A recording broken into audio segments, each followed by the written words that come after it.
So welcome to the SACNAS webinar on how to give effective online presentation.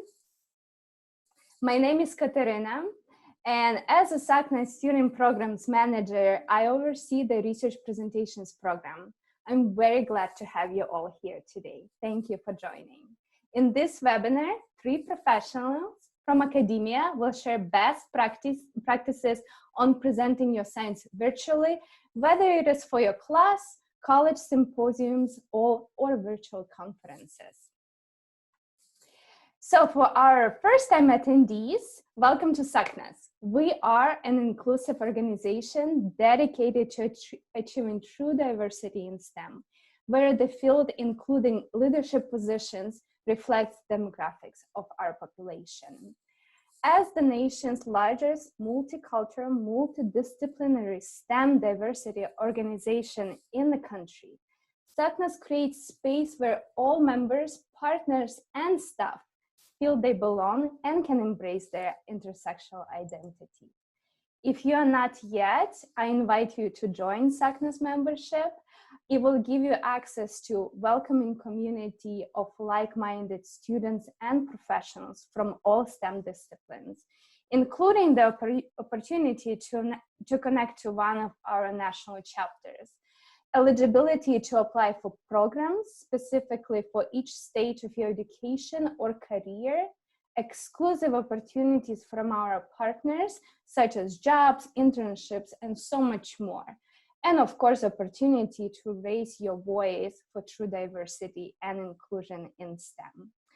To become a member, you can sign up for free by visiting membership.sacnas.org. So before I introduce our panel today, I want to mention a few things.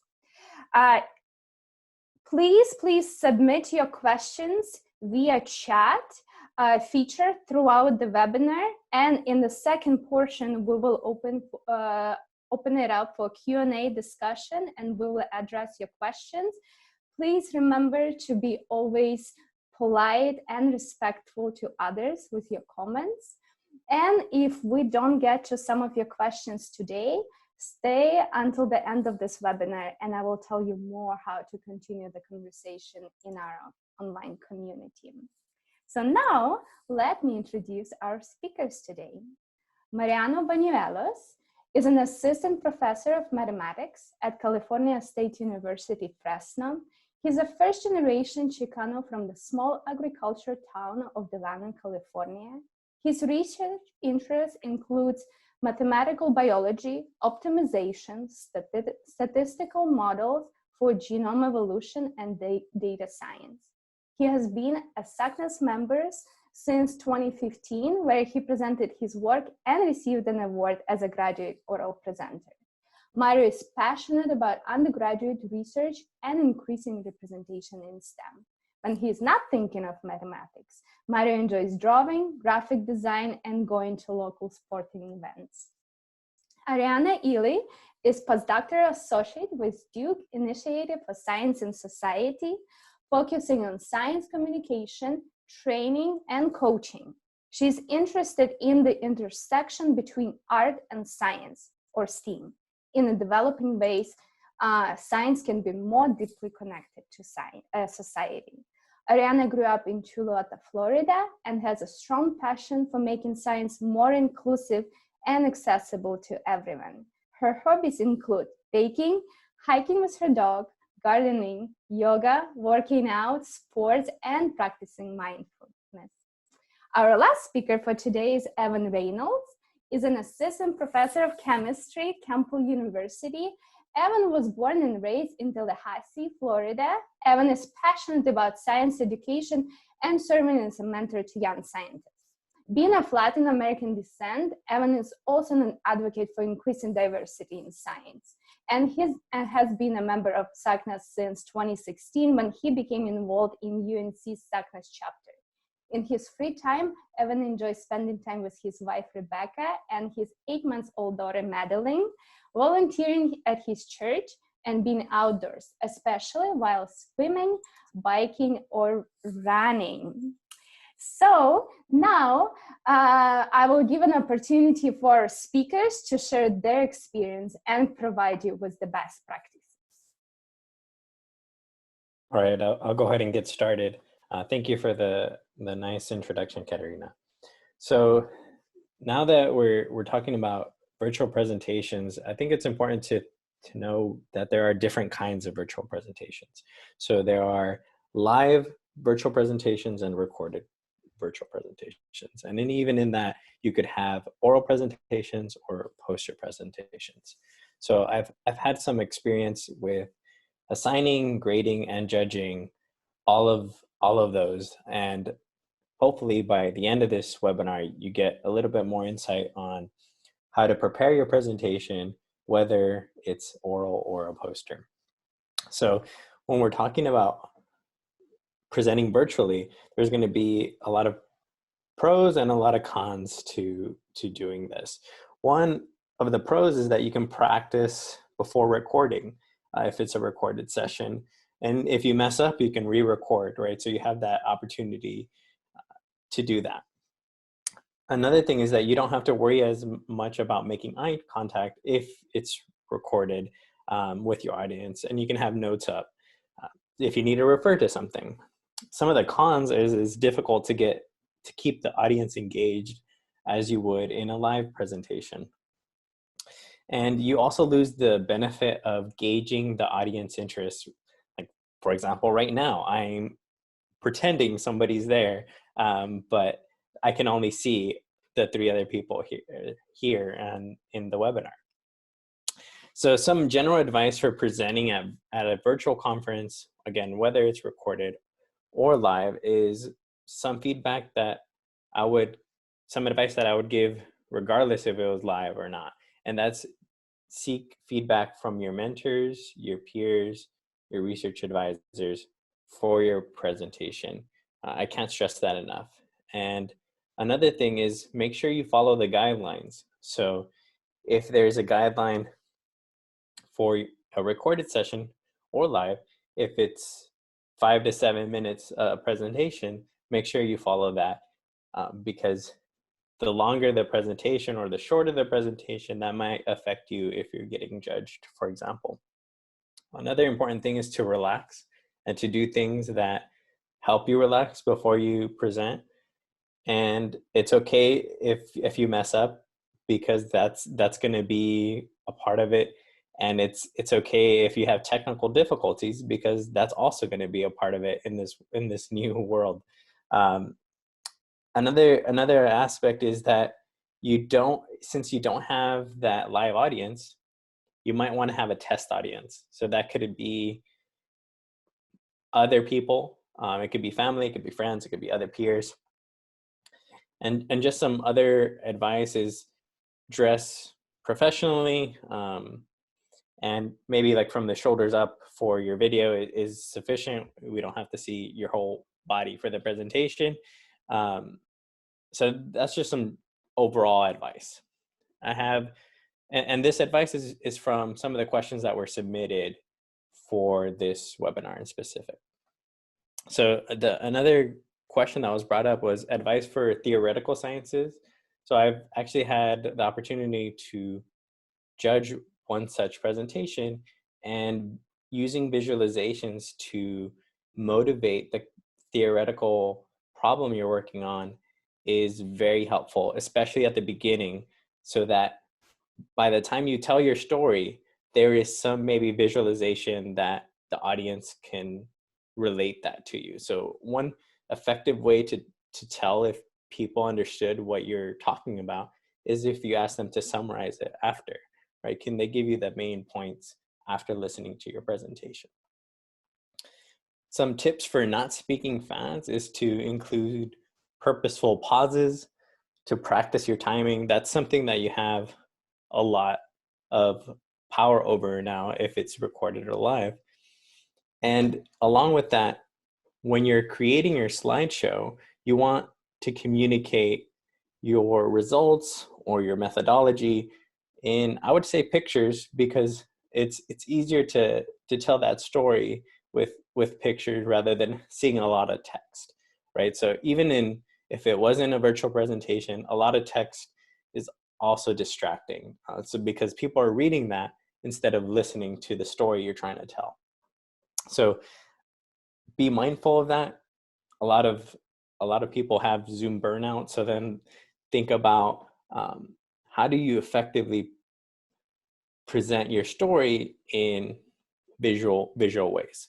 So Evan's going to talk a little bit more about specific presentation tips. Sorry, make sure I unmute myself there. It's a good thing to make sure that you do before you give your virtual presentation. Another thing, you can always acknowledge technical difficulties while you're presenting.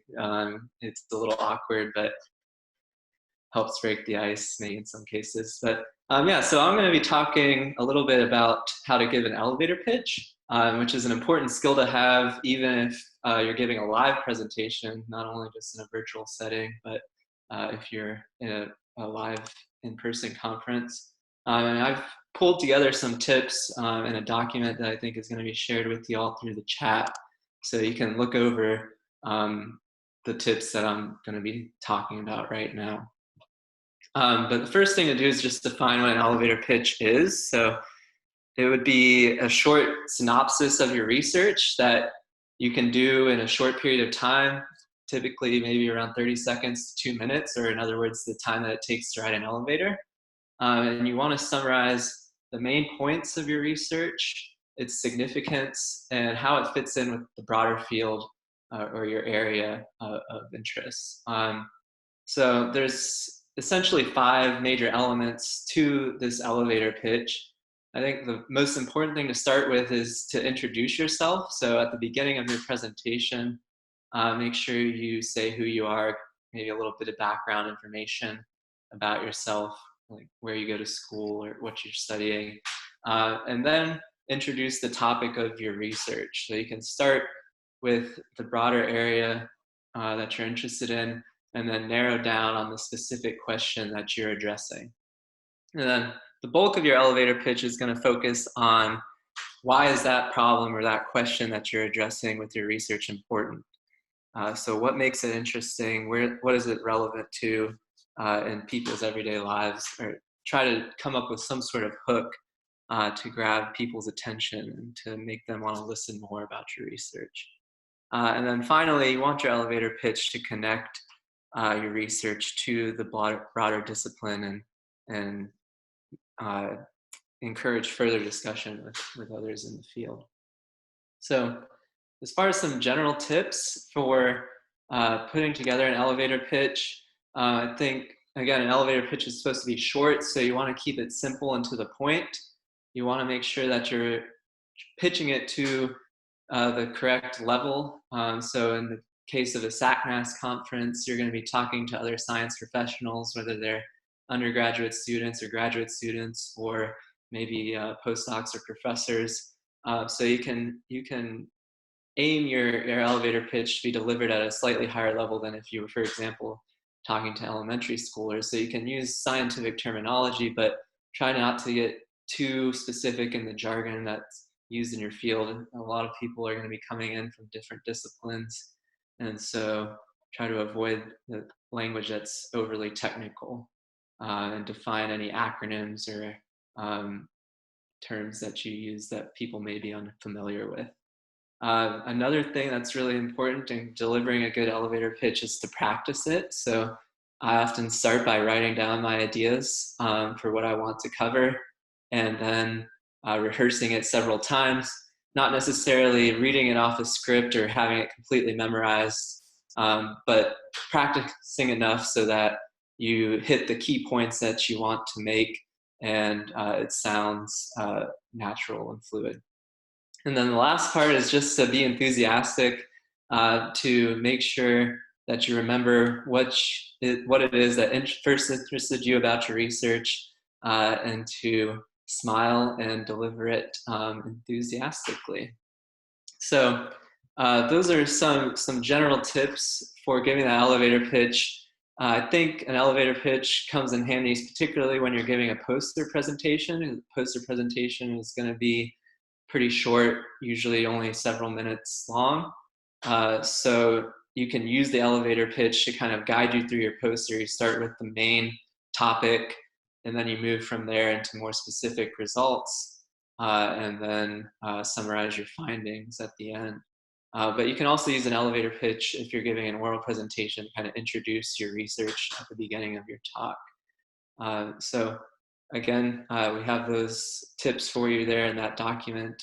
I encourage you all to work on your elevator pitch, not only for the SACMAS conference, but anytime you are in a scenario where you might want to talk about your research. So now I'm going to hand it off to Ariana to give us some more talks about science communication. Awesome, thank you. And sorry that I missed most of that. As a nod to dealing with technical issues, we had a good example of that, how you just kind of have to try and bounce back from it. So a lot of the work that I do is really focused on working with scientists at all levels, and trying to help them figure out how to share their work. And so we have a tip sheet that we often like to use with kind of things to remember for scientists, and we have it kind of pared down into 3 main categories. The first one being to make it clear. So things like staying focused on what your message is, keeping it simple. So oftentimes, with the work that we do a lot of multifaceted things, and we're really excited to share all of those different things. And so it's really important to kind of figure out and sit down for yourself and think, what is the one thing that I want my audience to walk away with after they're done listening to my, talk at my poster or listening to my, research presentation. And so kind of thinking about like, what is that main thing? And then stepping back and thinking to yourself, what are the details that I need to give my audience so that they can understand this thing, can kind of help you get the parameters for the information that you need to share and help you kind of focus the talk that you're giving. Another really important thing, even if you're giving a scientific presentation, is to pay attention to the kind of the specialized language or the jargon that you use in different settings, whether you are, presenting in a space where you're going to have people from different scientific backgrounds who might be listening to your talk, just as a means of opening up that talk for everybody to be able to understand you, being mindful of when you're using a really specialized word for your field and thinking of how can I better use a word that's better able to kind of capture this, so that I can then introduce that kind of bigger word that I'm going to use later. So even, the example of me using the term jargon, right? I told you all that it was specialized language before I introduced the term jargon, even if a whole bunch of you know what jargon is. And so kind of, those are all things that can help you make sure that the presentation that you're giving is clear. And the more clear that presentation is, the better it's going to be able to stick in your audience, and also the better they're going to be able to engage with you about the information that you're sharing. And so, there was one question on here that was really worried about trying to be mindful of your audience engaging with you as you're talking, and kind of how can you check in with them in this sort of context of doing webinars or online presentations. And by making sure you're doing really good SciComm, that can help you not just in like a personal setting, but also with the shift to moving online. And then the second aspect of this is to kind of help make sure that your presentation is memorable in some way. So if we are sitting and listening to, especially in this, format, several talks in a row or multiple poster presentations in a row, it's really important to be sure that your talk is embedded with things that help it stick out and help it be memorable to your audience. And so sometimes that is telling a story in your talk. And there are different models of storytelling that you can use. I think this was a question that was asked as well. And so there's a book called Houston, We Have a Narrative that is all about kind of science storytelling for the purposes of science communication. And the author goes through kind of several models for how you can start to test those things out.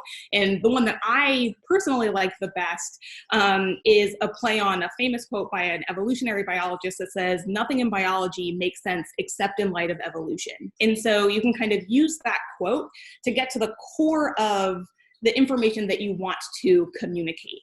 So if I am doing a talk on science communication, like I'm doing right now, I might phrase that conversation or use that model and say, nothing in science communication makes sense except in light of making sure you're speaking clearly. And so it's that speaking clearly nugget that really puts into context what you need to be doing with science communication. And you can do all sorts of different things to help make sure that your talk is memorable. Using things like analogies can help, that gives your audience some kind of reference point for how you're sharing and what you're sharing. You can do things that actually help your audience engage with you. So I did my PhD research on a tiny plant, and the plant lived in symbiosis with this bacteria that provided it with nitrogen. And so oftentimes when I would start that talk, I would have my audience close their eyes and take a big deep breath and use that as an introduction to share how most organisms on the planet can't actually use all the nitrogen that's available to us in the air. So we have to have these relationships to help us get nitrogen. And so you can do things, especially in this context, that help you get the audience involved in the things that you're saying. So those things can kind of help with that memorability. And then the last tip we like to give our scientists when we're talking about good SciComm, and then we can kind of open it up. So I see in the chat that somebody asked what the book title was. The book title is Houston, We Have a Narrative by Randy Olson. So Randy Olson used to be a marine biologist, and then he stepped away from that to become a documentary filmmaker, and he's solely focused on how do we tell scientific stories that need to be told. So the kind of last thing we tell our scientists when we're speaking SciComm is to make sure that what you're saying connects to your audience in some way. And so whether that is adding in personal touches of like your personal story of how you chose to engage in this science or how you came to science, or kind of answering this so what question for your audience, which is essentially answering the question of why do they care about this, right? Why should they sit or stand and listen to you speak about what you're speaking about? And so that can be a good framing point for you as you're thinking about your presentation as well.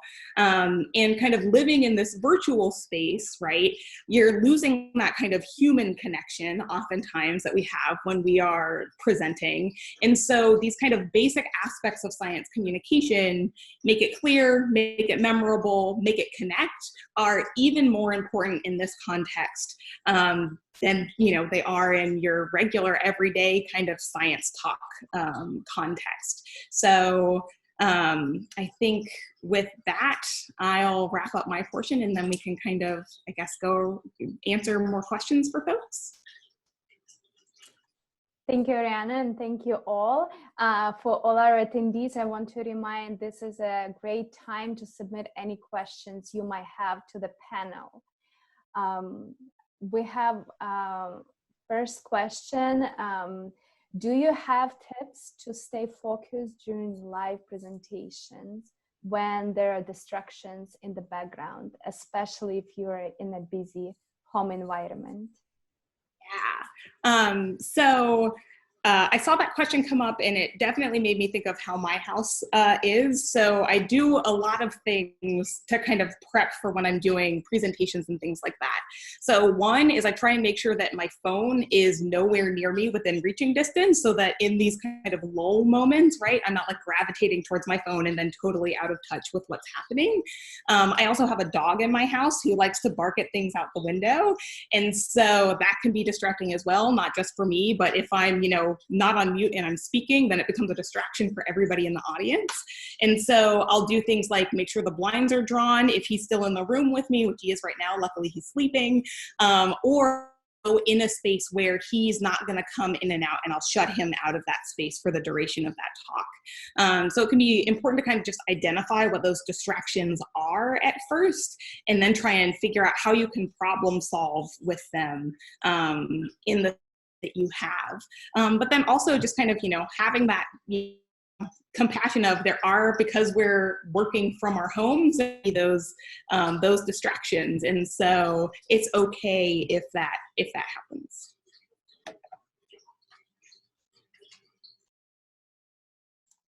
Thank you, Ariana.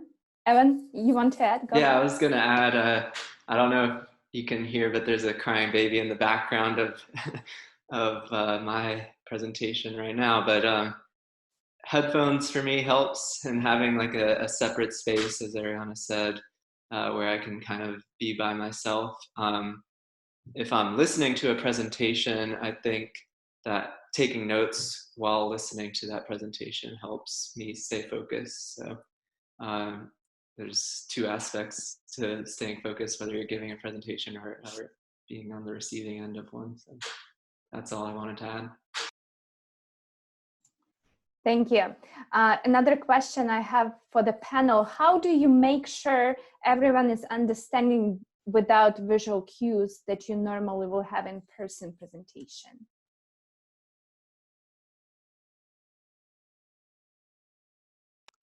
I would say that if you're doing a live presentation, you can find ways to get the audience involved, either by perhaps doing a poll. So I think Zoom might have a polling functionality, or you can pose a question to the audience and have them type their responses in the chat, or you can have them raise their hand and reply via audio. So you can design activities like that maybe every few minutes within your live presentation to try to keep the audience engaged and make sure that they are understanding what you're saying, even though you can't necessarily see their faces. We hear the baby now. Great question from our Saknistas Korivelch.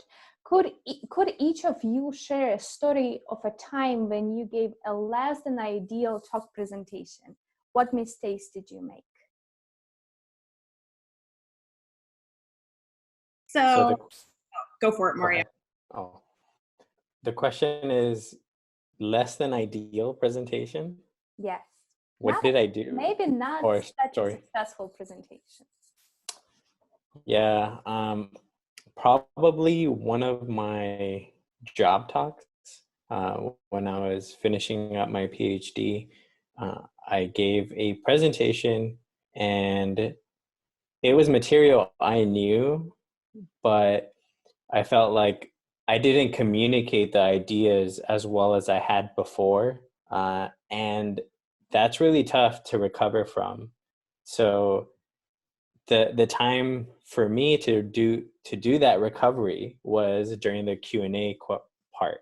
So if in this virtual setting, if you have a Q&A part, that would be an appropriate time to recover. So that's probably one of the times. Another time, just really briefly, was I had to do a presentation on this applied math method, and I read the paper back and front, and I still didn't understand it. And so when I presented, that showed, and it was probably one of the worst presentations I'd ever done. And it wasn't in front of a lot of people. It was in front of maybe my class and the instructor. And it was very humbling. So there's been a few experiences like that where after an experience like that, you want to do better and you want to communicate your science better. So that's also how sometimes you recover, is you in the future you practice more. Yeah, so for me, kind of two distinct instances came to mind. So when I was an undergrad, I was terrified of public speaking, which is ironic that I now work in science communication. And I was terrified of it. And we had to do presentations in almost every class that I took. And I was one of those speakers who, because I was nervous, I would speak really, really fast, and I would get fidgety. So if I had, a pen that was a clicky top, I would stand there and I would click it through the duration of the presentation. And so all of those things kind of combined made it really difficult to try and pay attention to what it was I was trying to say. And so as a of that, I put myself into situations that forced me to grow as a public speaker. And I learned how to kind of fuel my fidgeting in more purposeful ways. So you probably notice that I use hand gestures a pretty good amount when I'm speaking. And I try and now make sure that when I do make hand gestures, I am using them to try and emphasize whatever point I'm trying to make. So I kind of transformed that, mistake into something I could use. And to kind of, help with the talking too fast, several things like kind of finding a routine to go through before I get up and speak to kind of help combat those nerves. And if I am doing like a, PowerPoint presentation or something like that, injecting like slides that maybe they're blank, maybe they have 2 words on them, but they force me to kind of pause in those instances to combat that speaking too fast. And then I can another example where I was giving a presentation for 8th graders, and the things that didn't go well in those instances were trying to cover too much in that session. And when you do that, right, it takes away space for trying to really engage with those like younger people and figure out the things that they're interested in. But I think a lot of us end up being guilty of I want to share all this really cool stuff. And so you just try and like squeeze through it all super fast. And so now I kind of give myself permission to, okay, I might be covering less material, but I am covering it more intentionally. And so it's actually going to make a better impression on my audience. Great, thank you, Ariana, for sharing that. Could you also share about tailoring your presentation to different audience, scientists and who are not scientists? Sure, I can, start us off on this one. To me, a lot of the SciComm work that I do is focused on helping scientists figure out how to present to non-expert audiences, folks who are outside of their field, whether it's outreach with kids, or you just want to talk to your family about your research, or you're doing a presentation for for investors because you have a startup idea or something along those lines, people who are outside of your area of expertise. And the big thing that we encourage our scientists to do, oftentimes in that context, the assumption is, oh, now I have to dumb down my work so that these folks can understand it. And that's a really big misconception, because it's not that the people you're speaking to aren't smart, it's that they decided to dedicate their time to the same field that you did. And so the thing that we encourage scientists to do the most is figure out how to relate your science to their lives in some way. Because if you have that aspect of relatability, that means of showing them why what you have to say is important, then that gets them interested. And then those other things like, are good language that helps make it clear? Do you have an analogy that is more easy to understand than kind of the conceptual framework, so that you can provide them with that analogy so they can start to understand that framework? Those things kind of help you carry that as well, once you figure out kind of how does this relate to you? How is this important to you? And I think the same thing holds for when you're speaking to scientific audiences. But because they've had that scientific training, and they sometimes, right, are using that same vocabulary as you can provide more details. I like to use the analogy of it's just like as you're learning math in school, right? They don't throw calculus at you right out the gate. They build a foundation for you at first so that you can start manipulating using those components, and then they introduce the things that require more detail. And so as you're thinking about science communication and kind of making sure that your talk is tunable to different audiences, that same thing sort of applies.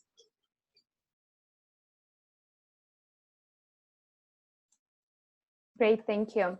Evan, Mario, do you have anything to add? I have another question, and Mario, it would be probably more addressed towards you. Do you have any advice for math presentations? Yeah, so now, by this point now, I've judged a few, and I've also had some of my students give math presentations. So I do applied math, so I always tell students to start off with the motivation of why should people care about this particular topic. But I've also judged some theoretical math, and there was one in particular where it was talking about quantifying the number of possibilities or moves you can make with a rook in a chess board. And so this led to some pretty beautiful mathematics, but the person started with a picture of a chessboard and described the problem. And for the rest of the presentation, I understood what the goal was. It was to enumerate the possible ways to get this piece in chess to another side of the board, right? So trying to find a specific picture that captures that idea is really beneficial. Thank you. Next question is for you all. Is there anything you do in-person presentation that you should not do in an online presentation? That's a really good question.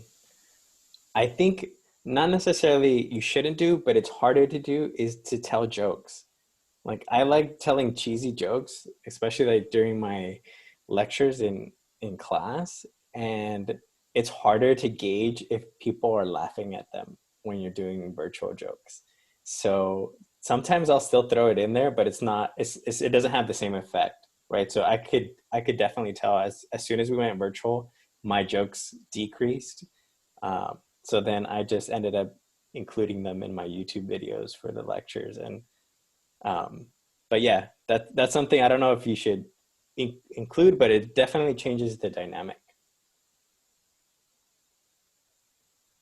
One other thing that I've changed a little bit since I've started teaching online, at least, is in class, I used to prompt students for questions by asking, do you have any questions? And usually one or two students would raise their hand or come up with something after a short pause. But in an online environment, that's not usually how it works. Usually it's quiet, and I haven't gotten many responses just by saying, do you have any questions? I have to be a lot more intentional about prompting my students to engage in the class. So I'll usually, instead of asking, do you have any questions, I'll ask them a question and have them respond to gauge your understanding. So that's been something I've had to adjust a little bit since going online. Yeah, it's definitely an interesting adjustment, the shift to online. So for me, I'm a very mobile person when I am, whether it's giving, a talk or teaching my classes. Oftentimes I tend to get like very interactive with like my slides, or I'm writing things on the board. I'm, a very like up and mobile teacher, and that's obviously something that doesn't work in this context. If I am, up and moving around, I am going out of frame, and it's distracting and hard to pay attention to. So that's definitely one of them, is just being more cognizant of my movement on camera. And then the other thing is kind of figuring out where your eyes should go while you're presenting, because like you don't want to look at the camera, because then that looks really creepy. And so kind of figuring out like, how do I vary my eye contact if I am, using like gallery view and there are several faces or things along those lines. So being really mindful about those sorts of body movements and how they translate or don't translate online. Yeah. Thank you. Any advice on how should you set up your background, choosing your body position in the camera?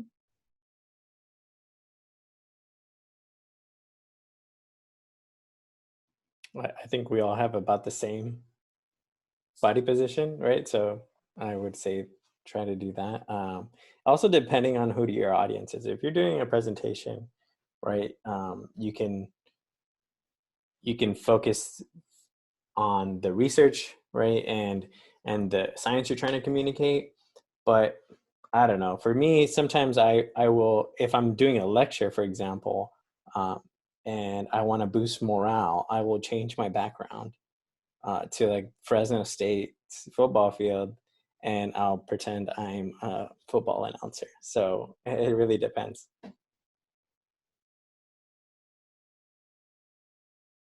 And I think lighting can be important. Try to find a well-lit room. And I think if it's too dark, it almost puts people to sleep. Having something in the background, I think, is important, just to have some sort of visual that they can look at other than the face.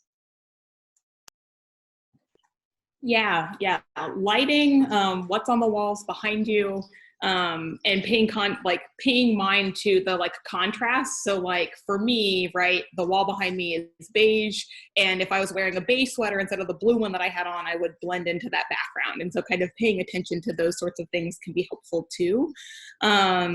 Also paying attention to like the angle of your webcam on your computer or whatever webcam you happen to be using is a thing to pay attention to as well. I have my laptop sitting on several books so that it is at a higher level so that you get this angle, as opposed to it sitting right on the counter and it being at like a downward angle where I'm looking down on all of you, because that would be equally uncomfortable.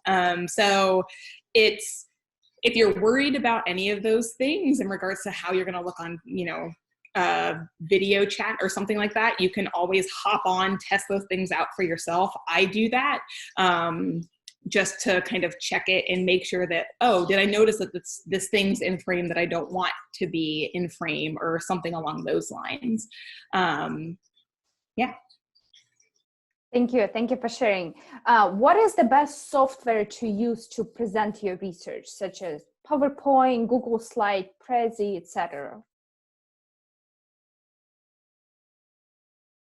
I don't know if the software itself necessarily matters as much as how you choose to use that software.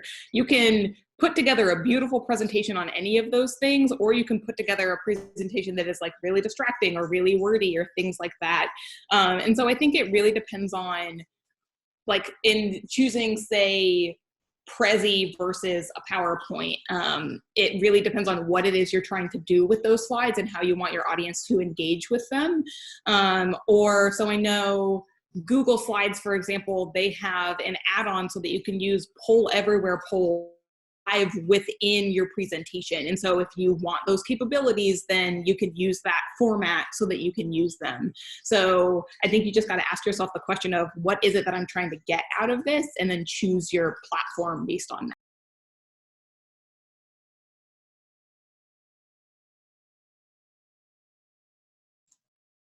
Great, thank you. Can you share a science communication win that you have had with your family or a family member, or COVID-19 scenario?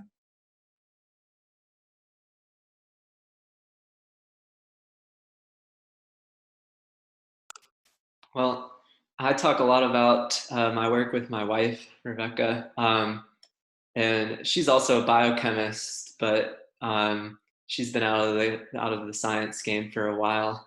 So I think when talking to her, I again try to use some of these points, like focusing on the broad or the most important topic, trying to make it relatable or memorable to her.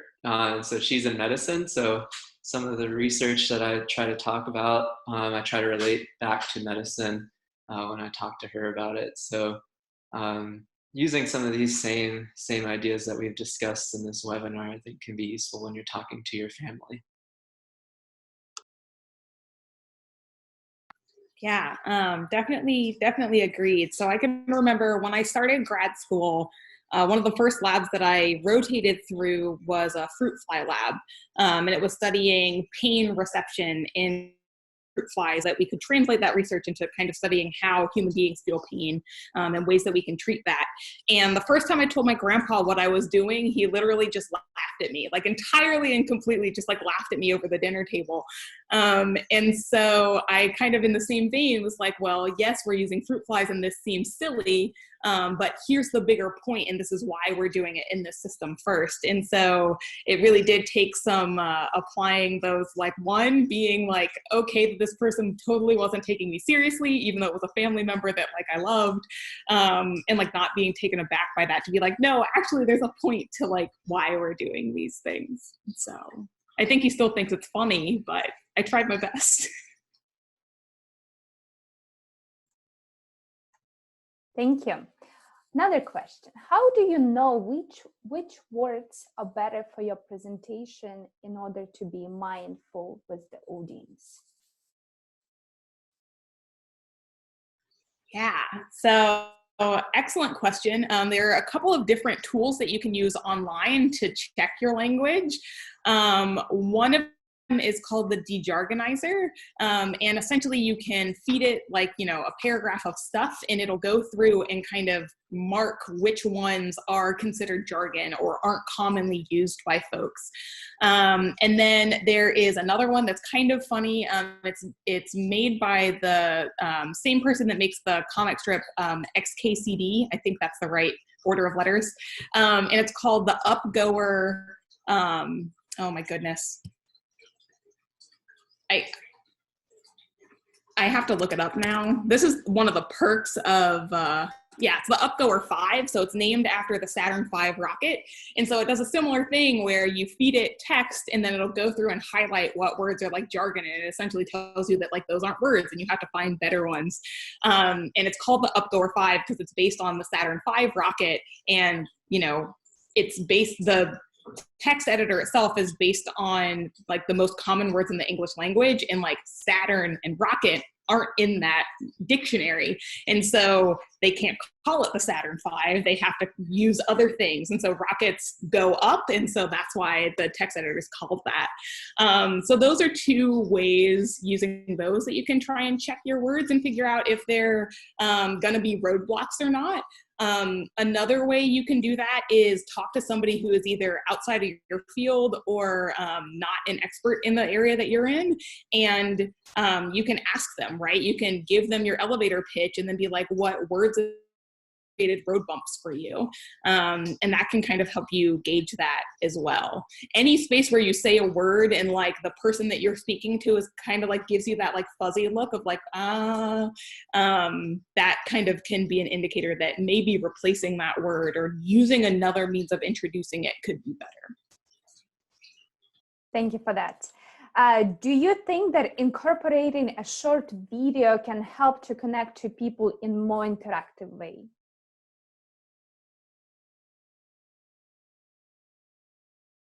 Mario, what is your opinion, your thinking? I'm not sure if I understand the question. Is it in the context of a live presentation, or is it in the context of teaching?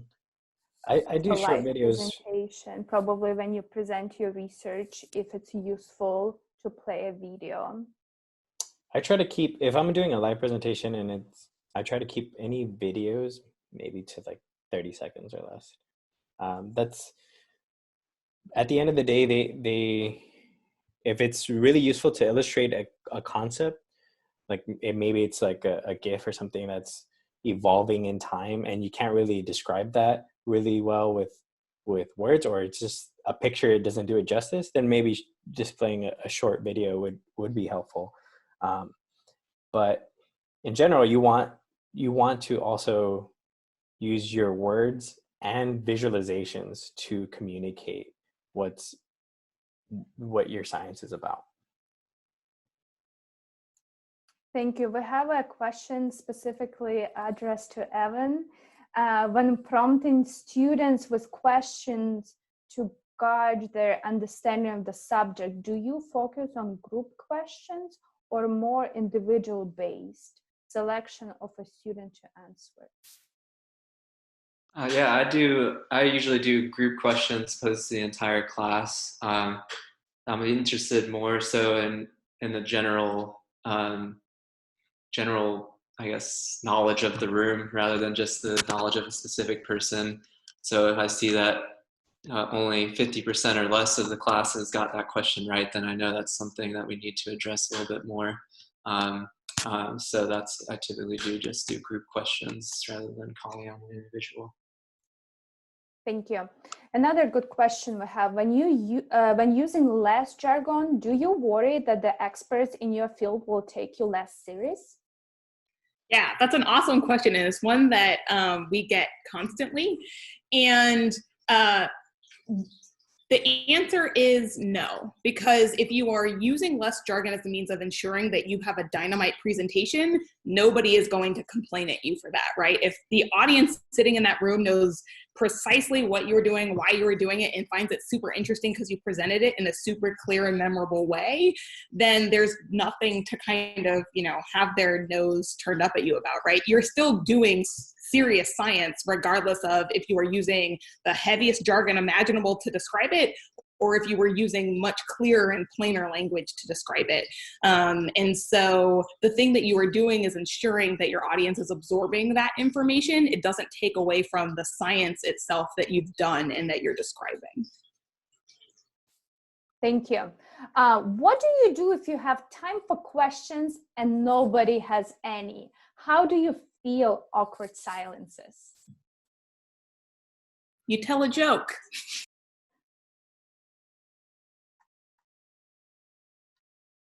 I think it's also okay to just take a pause, embrace the silence. Usually if that goes on long enough, somebody will come up with a question. Yeah, that's something I learned was in teaching specifically. If you pause long enough, people get uncomfortable and they will ask a question to break the silence.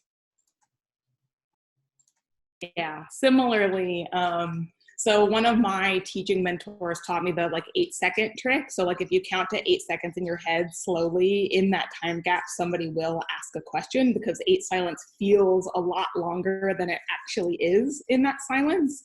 I also, in classroom settings, right, have, in those instances where students haven't said anything, I'll be like, I'm happy to sit in silence as long as you would like to. And that little bit of I'm totally comfortable with the silence because they're not, somebody will kind of say something.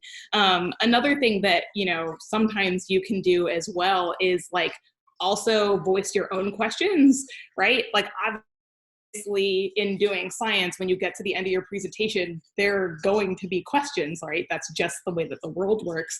And so kind of being that man, for me in doing this work, here are some of the questions that I have about this. And that can kind of open the door to other people starting to, answer questions as well.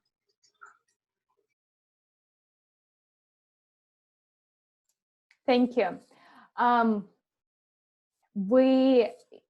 If we're coming closer to an hour, the time passed way too fast. And I just wanted to mention that if you have any additional questions or would like to connect with one another after this webinar, we invite you to continue the discussion in our online student research presentations community. Follow the link on the screen or in the chat window and sign into your SACNAS membership to get started. Lastly, we hope you enjoyed today's webinar. In the next few minutes, you will receive an email with the survey.